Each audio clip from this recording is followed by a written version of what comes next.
السلام علیکم دوستو، کیسے ہیں آپ سب؟ میں زبینہ فیاض ایک بار پھر آپ کے ساتھ میں شروع کر رہی ہوں ماہ ملکہ بائی مریم مظفر ایپیسوڈ 65۔ اور شروع کرنے سے پہلے ہمیشہ کی طرح کہوں گی کہ اگر آپ میرے چینل پر نئے ہیں یا اب تک چینل کو سبسکرائب نہیں کیا تو پلیز چینل کو سبسکرائب کر لیں، بیل آئیکن کو ضرور دبا دیں، کمنٹ کر کے ضرور بتائیں کہ آپ کو ناول کیسا لگ رہا ہے، ناول میں بڑا مزہ آ رہا ہے۔ کل کا ایپیسوڈ آپ کو کیسا لگا؟ مجھے تو کل کا ایپیسوڈ پڑھنے میں بہت مزہ آیا تھا، تو آپ مجھے ضرور اپنی رائے بتائیے گا آپ کو کیسا لگا، اور ساتھ ہی یہ بھی ضرور بتائیں کہ آپ کس کنٹری سے میرے ویڈیوز کو واچ کرتے ہیں۔ تو چلیں اب ہم شروع کرتے ہیں۔ تو ہم کل یہاں تک پڑھ چکے تھے اور کل کا ایپیسوڈ میں نے آپ لوگوں کو کافی بڑھا دیا تھا، تو لائک تو بنتا ہے یار، لائک کر دیا کرو۔ آپ لوگ لائک نہیں کرتے ہو، تھوڑے کنجوس ہو تو ٹھیک ہے، لائک کرو۔ اس ایپیسوڈ کو بھی اگر بھول جاتے ہو تو پہلے ہی لائک کر دو۔ تو میں یہاں پر آگے شروع کرتی ہوں۔ واپس حال میں لوٹاؤ۔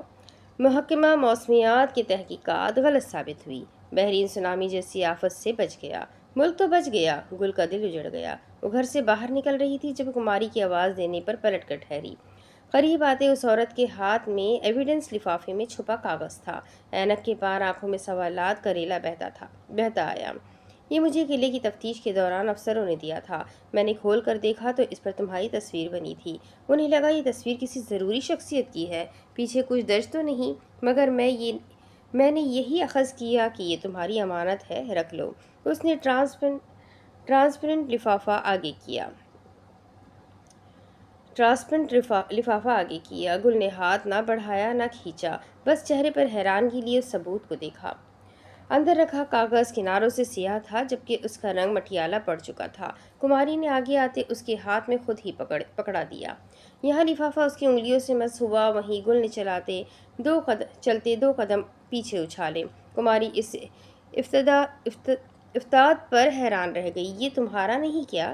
مجھے نہیں معلوم یہ کس کا ہے، کدورت بھرے انداز میں کہا۔ چہرہ تو تمہارا بنا ہے، شاید کسی نے تمہارے لیے بنایا ہو۔ کماری انجان تھی۔ مسخ کر دو، عداوت بھرے لہجے میں کہتے اس نے چہرہ پھیر لیا۔ ماہ ملکہ کی ہر نشانی قابل نفرت تھی۔ انہیں یہ دوسری منزل سے ملا تھا، دبیر کی رہائش سے۔ کماری نے ٹھہر کے کہا۔ گل کے تلوے نم ہوئے اور گردن پر بھنبھناہٹ سی محسوس ہوئی۔ دبیر کا باب اب اس کی زندگی میں کہیں نہیں تھا۔ مجھے اس دھوکے باز اور منافق کی جانب سے کوئی شے نہیں چاہیے۔ میرے لیے وہ اسی قلعے میں جل کر مر چکا ہے۔ اتنی سختی سے کہا، باقاعدہ گردن اور پیشانی کی رگ پھڑکی۔ کماری اس کے بھڑکیلے اظہار کے لیے ہرگز تیار نہ تھی۔ اس نے ماہ ملکہ کی غلامی اپنی مرضی سے تو نہیں چنی، وہ بھی میری طرح ایک مجبور تھا۔ کیا تم اس کے اصلے سے واقف بھی ہو؟ یہاں کماری نے دبیر کا دفاع کیا، وہیں گل نے تیزی سے ٹوک دیا۔ اس کے لہجے کی کاٹ اور آنکھوں کی لہو پر کماری لب سی گئی۔ میری جانب سے اس کاغذ کو جلا دینا، لیکن یہ میرے نہیں تمہارے لیے ہے۔ گل اسے نظر انداز کرتے دروازے کی جانب بڑھی۔ اس پر اگر میرا نام نہیں درج تو میرے لیے نہیں۔ حتمی فیصلہ سنایا اور انفرادی دروازہ وا کیا۔ کسی بروہا کا نام درج ہے، لفظ تھے، یا وہ یک بستہ ہوا کا جھونکا۔ سفید ہیلز جگہ پر ہی ٹھہرا گئی۔ چوکھٹ کی بیچ استدا کل کی دھڑکن ٹھہر کر تیز ہوئی۔ بروہا؟ دبیر کی زبان سے اس نے یہ لفظ بتدریج مرتبہ سنا تھا۔ گوگل کرنے پر جب مطلب ملا تو اسے سمجھ نہ آیا، ایک مرے آدمی پر غصہ کرے یا مرا ہوا سمجھ کر درگزر کر دے۔ نام کا تو علم نہیں، چہرہ تمہارا ہے، دبیر نے تمہارے لیے بنائی ہوگی۔ کماری نے لفافہ اٹھاتے آگے پیچھے پلٹا، جب اگلے ہی لمحے وہ تھیلا اس کے ہاتھ سے جھپٹ لیا گیا۔ گل تیزی سے پلٹی اور وہ کاغذ چھینتے بنا کماری پر آخری الوداعی نگاہ ڈالے باہر نکل گئی۔ اپنے پیچھے نہ دروازہ بند کیا اور نہ کماری کو کوئی وضاحت دی۔ گل مر جاتی مگر اس کے اندر کا تجسس نہ مرتا۔ گلف کے ساحل سے کچھ دور بنے ایک بلند باڑ کے قریب کھڑے گل ایک اداس مورت لگی۔ ہوا سے بال اور کوٹ پھرپھرائے، مگر ان سے لاپرواہ وہ سینے پر بازو باندھے سمندر کی آتی جاتی لہروں کو دیکھتی رہی۔ ہاتھ میں تھامے کاغذ کے کنارے ایک سطر صفائی سے نمایاں تھی۔ بروہا، چڑیل، سیدی سے معافی مانگ لو۔ المیرا کو کوما سے لوٹے 13واں دن تھا اور آج پہلی مرتبہ وہ ہسپتال سے باہر جائے گی۔ یہ ضد بھی اس کی تھی کہ میں ہسپتال کی ایک جیسی دیواریں اور فاتر کی وہی شکل دیکھ کر تنگ آ چکی ہوں۔ مجھے کہیں باہر لے کر جاؤ۔ اگر وہ اتنی تیزی سے بحالی کی جانب نہ ہوتی تو طبیب کبھی اسے اجازت نہ دیتے۔ صبح السحر تیار ہو کر بیٹھی وہ اپنے تمام ٹیسٹ کروا چکی تھی، فزیو تھراپی ہو چکی تھی۔ تھوڑی ہی دیر میں فاتر آ جائے گا اور اس کی تعینات کردہ بندی چلی جائے گی۔ عزیزہ فہد گھر جانے کے لیے پلٹ رہی تھی جب ہنسی اور گپوں کے بیچ المیرا نے کچھ ایسا کہا جس پر اس کی زندگی کی نہج یا تو بدل سکتی تھی یا اجڑ جاتی۔ جب کبھی میں نے اپنا کاروبار شروع کیا تو کیا میرے ساتھ کام کرو گی؟ بستر پر بیٹھی المیرا نے بہار کے رنگوں سے مماثلت کھاتا فراک پہن رکھا تھا اپنا گلابی اسکارف سر پر باندھتے عزیزہ کے ہاتھوں کی حرکات سست ہوئی۔ کمرہ 103 سے کیا چائے بیچنے کا کاروبار شروع کریں گی یا پھر فی بندہ ایک چگلی فری کی ٹکٹ بیچیں گی؟ حجاب کرتے وہ عربی اب گلابی ہی تسموں والے جوتے باندھنے لگی۔ نہیں، میرے پاس فل پروف بزنس پلان ہے، تم حامی تو بھرو۔ عزیزہ میں ایسا کوئی گمبھیر مسئلہ نہیں تھا سوائے سر سے پاؤں تک ایک ہی رنگ میں کپڑے پہننے کا۔ آج وہ آنکھوں کو چبھتے گلابی رنگ میں ملبوس تھی۔ بزنس کے لیے سرمایہ لگتا ہے میم، اور میں ٹھہری غریب بندی، اور آپ؟ تسمے بند کرتے اٹھی، ٹھہری معذور۔ عزیزہ کی فطرت میں ہی بے تکلفی تھی، تبھی المیرا جیسی بندی کی اس سے آنن فانن دوستی ہو گئی۔ عزیزہ نے میز پر رکھا برش اٹھاتے المیرا کو پکڑا، نگاہ یوں ہی اس کے خالی انگلیوں تک گئی۔ انہوں نے اب تک انگوٹھی نہیں پہنائی؟ سوال پر المیرا نے بے اختیار اپنے ہاتھ کی پشت دیکھی۔ عزیزہ ابھی بھی المیرا کو ویسی ہی مایوسی نظروں سے دیکھ رہی تھی۔ ان سے پوچھے وہ آپ کے معاملے میں سنجیدہ بھی ہے؟ المیرا بنا کوئی تاثر لائے کنگھی کرتی رہی۔ سکون میں رتی برابر فرق نہ آیا۔ وہ جانتی تھی فاتر کے دل میں کھوٹ نہیں، کھوٹ ہوتا بھی تو کس نے اپنی لڑکی اسے دینی تھی؟ سنجیدہ نہ ہوتا تو میرے ساتھ بیٹھ کر شادی کی تاریخ طے کرتا۔ عزیزہ کی مایوسی میں اضافہ ہوا۔ ایسا نہ ہو تاریخ آپ کے ساتھ طے ہو جائے اور کارڈ پر ہمیں کسی اور کا نام لکھا ملے۔ کیا مطلب؟ عزیزہ چند لمحے اسے ترہم بھری نظروں سے دیکھتی رہی۔ المیرا کو کوفت ہوئی اور اس سے قبل وہ اظہار کرتی، عزیزہ کے جملے نے اسے جامد کر دیا۔ انہوں نے اب تک آپ کو جیل بھیجنے پر معافی بھی نہیں مانگی۔ آپ ایسے مرد پر بھروسہ کر سکتی ہے؟ ماضی کے اوراق کا کوئی تماچا عین گال کے بیچ لگا۔ سرخ چہرہ لیے مجسم بدھ بن گئی، نہ ہل سکی نہ ہاں کہہ سکی۔ اب عزیزہ اسے کیسے سمجھائے کہ وہ معاملہ تم دونوں رفع دفع کر سکتے ہو؟ دنیا کی زبانوں پر تو وہ آج بھی زد عام ہے۔ آپ کو شاید نہ علم ہو میم، مگر فاتر سر کسی سونے کی چڑیا سے تو کم نہیں۔ تکلم کے علاوہ بھی میں ایسی بیشتر خواتین کو جانتی ہوں جو ایک نظر کی آس لگائے ہے۔ اگر آپ کی شادی ان سے ہو جاتی ہے تو بہت سو کے ارمان ٹوٹیں گے۔ برش میں سے بال نکالتے وہ اپنے مڈل کلاس ہونے کا ثبوت دیتی، اب انہیں انگلی پر لپیٹ رہی تھی۔ خفگی سے سامنے کھڑی لڑکی کو دیکھا۔ تمہیں آفس میں کوئی کام نہیں ہوتا؟ روز منہ اٹھا کر آ جاتی ہو۔ دروازے پر دستک سنتے دونوں عورتیں چوکنا ہوئی۔ مجھے سیدی نے چھٹی دے کر آپ کو کمپنی دینے کے لیے رکھا ہے۔ بقول ان کے میرے نیک قدموں سے ہی ان کی منگیتر کی 13 ماہ کی نیند جاگی ہے۔ ہنس کر دروازے کی جانب بڑھتی لڑکی کو دیکھتے المیرا بس سر ہلا کر رہ گئی۔ اتنا تو وہ جانتی تھی، یہ دوسرا جملہ اس لڑکی کی اپنی خرافاتی اضافت تھی۔ اندر آتے فاتر اسلام اور باہر جاتی عزیزہ کا راہداری میں ٹکراؤ ہوا۔ المیرا کو ان کے لڑنے کی آواز صاف سنائی دی۔ کچھ جیب ڈھیلی کر کے انہیں انگوٹھی خرید دیں۔ ہزاروں پاؤنڈز کے پھول ماہوار خرید لیتے ہیں، ایک ہیرا نہیں خریدے جا رہا۔ ہاتھ اٹھا کر تانا وہ یوں دے رہی تھی جیسے فاتر اس کا ماتحت ہو۔ وہ نہیں، تمہاری خواہش پوری کرتے ہیں۔ اس ماہ کی تمہاری تنخواہ سے میں المیرا کی انگلی میں ہیرا سجا دوں پھر؟ اس سے دگنی بیزاریت سے کہتے فاتر اسلام نے اسے ہاتھ اٹھاتے دفعان ہونے کا کہا۔ فاتر اندر آیا تو ہلکی سفید اور کاسنی ننھے پھولوں سے بنی پھولدار بازو والی فراک پہنے المیرا کے پاؤں بستر سے لٹک رہے تھے۔ بنا آواز نکالے لبوں کو مرحبا میں ہلایا۔ جواباً المیرا پھیکا سا مسکرائی۔ نزدیک آتے فاتر جھکا اور المیرا کے لٹکتے پیر کے تسمے بند کیے۔ پہلے پاؤں ایک گھٹنے پر رکھا اور پھر یہی عمل دوسرے پر دہرایا۔ اس کے ماتھے پر جھولتی لٹ آگے پیچھے ہو رہی تھی، جبکہ المیرا کے ذہن میں عزیزہ کے الفاظ گردشہ تھے۔ انہوں نے اب تک آپ کو جیل بھیجنے پر معافی بھی نہیں مانگی۔ آپ ایسے مرد پر بھروسہ کر سکتی ہے؟ المیرا جانتی تھی وہ اسے دھوکہ نہیں دے گا، مگر پھر ان پل پل اٹھتے وسوسوں کا کیا کرے؟ وہ اپنے سیاہ ماضی سے واقف تھی، ان کے مابین پرانے رشتے کے احوال بھی اس سے ازبر تھے۔ جب نفرت محبت میں بدل سکتی ہے تو محبت کو نفرت میں بدلنے کے لیے کتنی دیر لگے گی؟